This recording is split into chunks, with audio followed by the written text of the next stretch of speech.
لونه وي. غونډو کې چې کومه مشره وه د هغې نوم دی حضرت زینب رضی الله تعالی عنها. هغې پسې چې کومه دویمه لور ده حضرت رقیه رضی الله تعالی عنها. په دریم نمبر باندې چې کومه لور ده حضرت ام کلثوم رضی الله تعالی عنها. اور په څلورم نمبر باندې ټولو کې کشره ورکوټي لور هغه حضرت فاطمه رضی الله تعالی عنها. حضرت فاطمه رضی الله تعالی عنها کنیت ام ابیها دا لقب ورته ملاو دی. مختلف معجم الکبیر ذکر کړی دی اور اندغه رنګي مجمع البحرین کم کتابونه دي هغې ذکر کړي دي. نه نور ډېر ګڼ شي کتابونو دا ذکر کړي دي.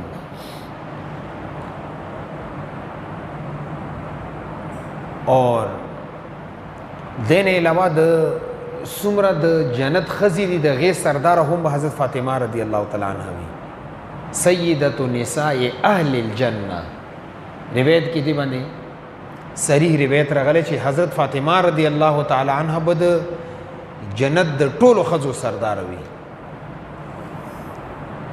دغه مقام و مرتبه هغې ته الله رب العزت ورکړي.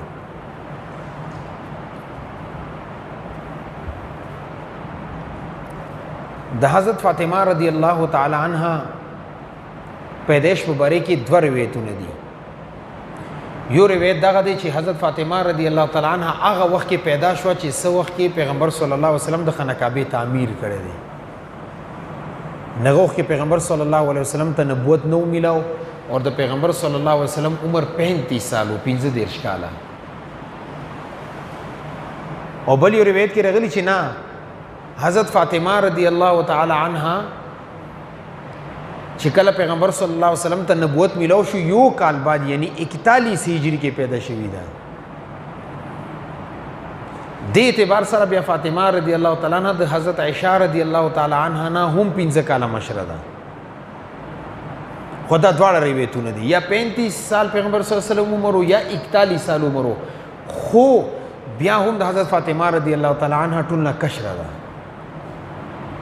دې کې یو خبره باندې ځان پوهیږي دا اهل تشیع دا وایي روافض چې د پیغمبر صلی الله علیه وسلم کمی څلور لوڼه دي حضرت زینب رضی الله تعالی عنها حضرت رقیه رضی الله تعالی عنها حضرت ام کلثوم رضی الله تعالی عنها دا درې لوڼې د پیغمبر صلی الله علیه وسلم لوڼه نه بلکې د حضرت خدیجه الکبرى رضی الله تعالی عنها د بل خاوند نه پیدا شوي دي.